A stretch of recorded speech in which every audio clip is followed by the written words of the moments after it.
Proclamación del Evangelio según Marcos 14, 1 a 15, 47. Faltaban 2 días para la fiesta de Pascua y de los panes ácimos.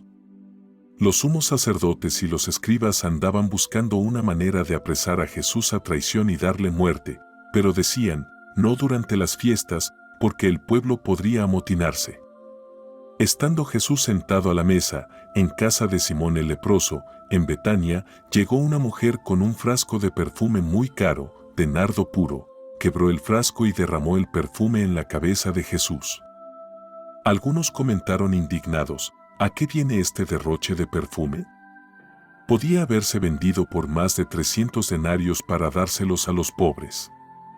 Y criticaban a la mujer, pero Jesús replicó, déjenla, ¿por qué la molestan? Lo que ha hecho conmigo está bien, porque a los pobres los tienen siempre con ustedes y pueden socorrerlos cuando quieran, pero a mí no me tendrán siempre. Ella ha hecho lo que podía. Se ha adelantado a embalsamar mi cuerpo para la sepultura. Yo les aseguro que en cualquier parte del mundo donde se predique el Evangelio, se recordará también en su honor lo que ella ha hecho conmigo. Judas Iscariote, uno de los 12, se presentó a los sumos sacerdotes para entregarles a Jesús. Al oírlo, se alegraron y le prometieron dinero, y él andaba buscando una buena ocasión para entregarlo. El primer día de la fiesta de los panes ácimos, cuando se sacrificaba el Cordero Pascual, le preguntaron a Jesús sus discípulos, ¿dónde quieres que vayamos a prepararte la cena de Pascua? Él les dijo a 2 de ellos, vayan a la ciudad. Encontrarán a un hombre que lleva un cántaro de agua, síganlo y díganle al dueño de la casa en donde entre, el maestro manda preguntar, ¿dónde está la habitación en que voy a comer la Pascua con mis discípulos? Él les enseñará una sala en el 2º piso, arreglada con divanes. Prepárennos allí la cena. Los discípulos se fueron, llegaron a la ciudad, encontraron lo que Jesús les había dicho y prepararon la cena de Pascua. Al atardecer, llegó Jesús con los 12. Estando a la mesa, cenando, les dijo, yo les aseguro que uno de ustedes, uno que está comiendo conmigo, me va a entregar. Ellos, consternados, empezaron a preguntarle uno tras otro, ¿soy yo? Él respondió, uno de los 12, alguien que moja su pan en el mismo plato que yo. El Hijo del Hombre va a morir, como está escrito, pero, ay del que va a entregar al Hijo del Hombre. Más le valiera no haber nacido. Mientras cenaban, Jesús tomó un pan, pronunció la bendición, lo partió y se lo dio a sus discípulos, diciendo, tomen, esto es mi cuerpo. Y tomando en sus manos una copa de vino, pronunció la acción de gracias, se la dio, todos bebieron y les dijo, esta es mi sangre, sangre de la alianza, que se derrama por todos. Yo les aseguro que no volveré a beber del fruto de la vida hasta el día en que beba el vino nuevo en el reino de Dios. Después de cantar el himno, salieron hacia el monte de los olivos y Jesús les dijo, todos ustedes se van a escandalizar por mi causa, como está escrito, heriré al pastor y se dispersarán las ovejas, pero cuando resucite, iré por delante de ustedes a Galilea. Pedro replicó, aunque todos se escandalicen, yo no. Jesús le contestó, yo te aseguro que hoy, esta misma noche, antes de que el gallo cante 2 veces, tú me negarás 3. Pero él insistía, aunque tenga que morir contigo, no te negaré. Y los demás decían lo mismo. Fueron luego a un huerto, llamado Getsemaní, y Jesús dijo a sus discípulos, siéntense aquí mientras hago oración. Se llevó a Pedro, a Santiago y a Juan, empezó a sentir terror y angustia, y les dijo, tengo el alma llena de una tristeza mortal. Quédense aquí, velando. Se adelantó un poco, se postró en tierra y pedía que, si era posible, se alejara de él aquella hora. Decía, Padre, tú lo puedes todo, aparta de mí este cáliz. Pero que no se haga lo que yo quiero, sino lo que tú quieres. Volvió a donde estaban los discípulos, y al encontrarlos dormidos, dijo a Pedro, Simón, ¿estás dormido? ¿No has podido velar ni una hora? Velen y oren, para que no caigan en la tentación. El espíritu está pronto, pero la carne es débil. De nuevo se retiró y se puso a orar, repitiendo las mismas palabras. Volvió y otra vez los encontró dormidos, porque tenían los ojos cargados de sueño, por eso no sabían qué contestarle. Él les dijo: ya pueden dormir y descansar, basta. Ha llegado la hora. Miren que el Hijo del Hombre va a ser entregado en manos de los pecadores, levántense. Vamos. Ya está cerca el traidor. Todavía estaba hablando, cuando se presentó Judas, uno de los 12, y con él, gente con espadas y palos, enviada por los sacerdotes, los escribas y los ancianos. El traidor les había dado una contraseña, diciéndoles: al que yo bese, ese es.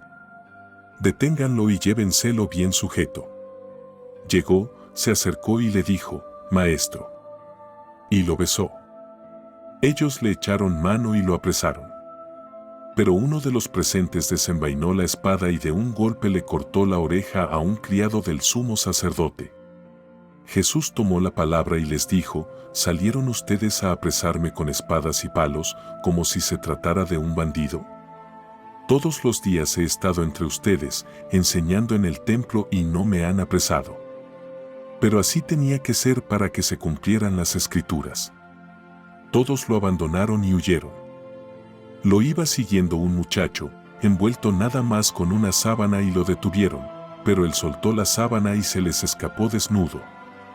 Condujeron a Jesús a casa del sumo sacerdote y se reunieron todos los pontífices, los escribas y los ancianos. Pedro lo fue siguiendo de lejos, hasta el interior del patio del sumo sacerdote y se sentó con los criados, cerca de la lumbre, para calentarse.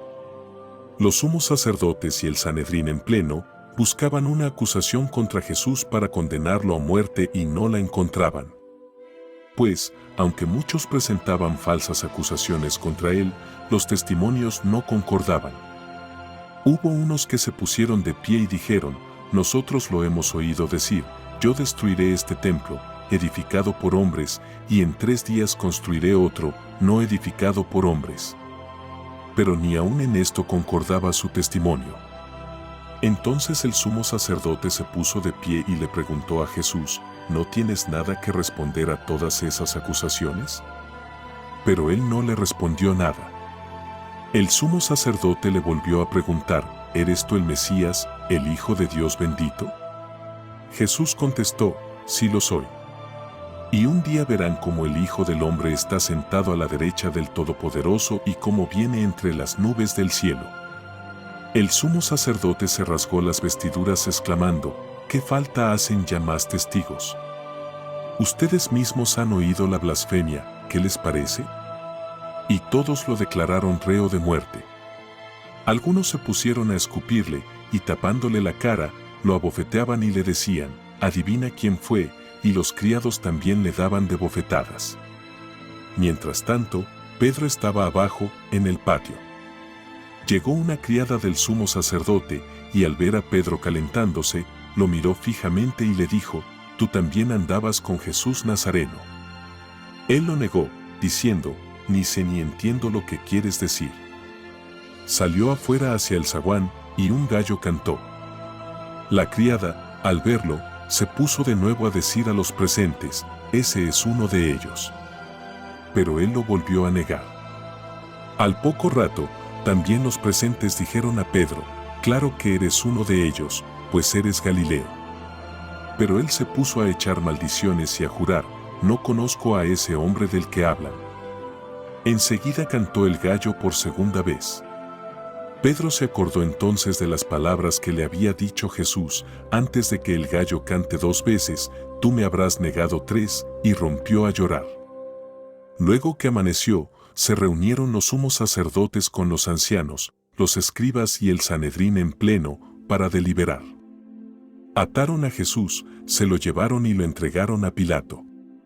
Este le preguntó: ¿eres tú el rey de los judíos?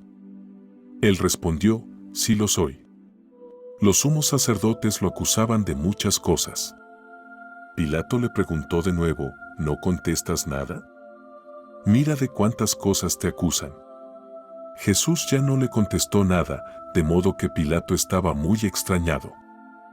Durante la fiesta de Pascua, Pilato solía soltarles al preso que ellos pidieran. Estaba entonces en la cárcel un tal Barrabás, con los revoltosos que habían cometido un homicidio en un motín. Vino la gente y empezó a pedir el indulto de costumbre. Pilato les dijo, ¿quieren que les suelte al rey de los judíos? Porque sabía que los sumos sacerdotes se lo habían entregado por envidia. Pero los sumos sacerdotes incitaron a la gente para que pidieran la libertad de Barrabás. Pilato les volvió a preguntar, ¿y qué voy a hacer con el que llaman rey de los judíos? Ellos gritaron, crucifícalo. Pilato les dijo, ¿pues qué mal ha hecho? Ellos gritaron más fuerte, crucifícalo. Pilato, queriendo dar gusto a la multitud, le soltó a Barrabás, y a Jesús, después de mandarlo azotar, lo entregó para que lo crucificaran. Los soldados se lo llevaron al interior del palacio, al pretorio, y reunieron a todo el batallón. Lo vistieron con un manto de color púrpura, le pusieron una corona de espinas que habían trenzado y comenzaron a burlarse de él, dirigiéndole este saludo, «Viva el rey de los judíos». Le golpeaban la cabeza con una caña, le escupían y, doblando las rodillas, se postraban ante él. Terminadas las burlas, le quitaron aquel manto de color púrpura, le pusieron su ropa y lo sacaron para crucificarlo. Entonces forzaron a cargar la cruz a un individuo que pasaba por ahí de regreso del campo, Simón de Cirene, padre de Alejandro y de Rufo, y llevaron a Jesús al Gólgota, que quiere decir lugar de la calavera. Le ofrecieron vino con mirra, pero él no lo aceptó. Lo crucificaron y se repartieron sus ropas, echando suertes para ver qué le tocaba a cada uno. Era media mañana cuando lo crucificaron. En el letrero de la acusación estaba escrito, el rey de los judíos. Crucificaron con él a dos bandidos, uno a su derecha y otro a su izquierda. Así se cumplió la escritura que dice, fue contado entre los malhechores. Los que pasaban por ahí lo injuriaban meneando la cabeza y gritándole, anda. Tú que destruías el templo y lo reconstruías en 3 días, sálvate a ti mismo y baja de la cruz. Los sumos sacerdotes se burlaban también de él y le decían, ha salvado a otros, pero a sí mismo no se puede salvar. Que el Mesías, el Rey de Israel, baje ahora de la cruz, para que lo veamos y creamos. Hasta los que estaban crucificados con él también lo insultaban. Al llegar el mediodía, toda aquella tierra se quedó en tinieblas hasta las 3 de la tarde. Y a las 3, Jesús gritó con voz potente, Eloi, Eloi, lema sabactani. ¿Qué significa, Dios mío, por qué me has abandonado? Algunos de los presentes, al oírlo, decían, miren, está llamando a Elías. Uno corrió a empapar una esponja en vinagre, la sujetó a un carrizo y se la acercó para que bebiera, diciendo, vamos a ver si viene Elías a bajarlo. Pero Jesús, dando un fuerte grito, expiró. Aquí todos se arrodillan y guardan silencio por unos instantes. Entonces el velo del templo se rasgó en 2, de arriba a abajo. El oficial romano que estaba frente a Jesús, al ver cómo había expirado, dijo, de veras este hombre era hijo de Dios. Había también ahí unas mujeres que estaban mirando todo desde lejos, entre ellas, María Magdalena, María, la madre de Santiago el menor y de José, y Salomé, que cuando Jesús estaba en Galilea, lo seguían para atenderlo, y además de ellas, otras muchas que habían venido con él a Jerusalén. Al anochecer, como era el día de la preparación, víspera del sábado, vino José de Arimatea, miembro distinguido del Sanedrín, que también esperaba el reino de Dios. Se presentó con valor ante Pilato y le pidió el cuerpo de Jesús. Pilato se extrañó de que ya hubiera muerto, y llamando al oficial, le preguntó si hacía mucho tiempo que había muerto. Informado por el oficial, concedió el cadáver a José. Este compró una sábana, bajó el cadáver, lo envolvió en la sábana y lo puso en un sepulcro excavado en una roca y tapó con una piedra la entrada del sepulcro. María Magdalena y María, la madre de José, se fijaron en donde lo ponían. Palabra del Señor, gloria a ti Señor Jesús. Reflexión. Hoy, vivimos una síntesis de la Semana Santa. La misa empieza con el relato de la entrada triunfal de Jesús en Jerusalén y, en la proclamación del Evangelio, escuchamos la pasión del Señor según San Marcos. Jesús entra en la ciudad santa siendo alabado por la multitud y saldrá del mundo recibiendo insultos. ¡Qué contraste! El triunfo de Dios se consuma en la cruz. Dios triunfa sobre el mal devolviendo bien por mal. Así reina Jesús. Señor Jesús, gracias por tu sacrificio en tu pasión y muerte. Tú eres el Cordero de Dios que quita el pecado del mundo, ten piedad de nosotros. Concédenos la gracia de ofrecer nuestro dolor y sufrimiento y unirlos a ti en la cruz. Alabado seas por siempre, Señor Jesucristo.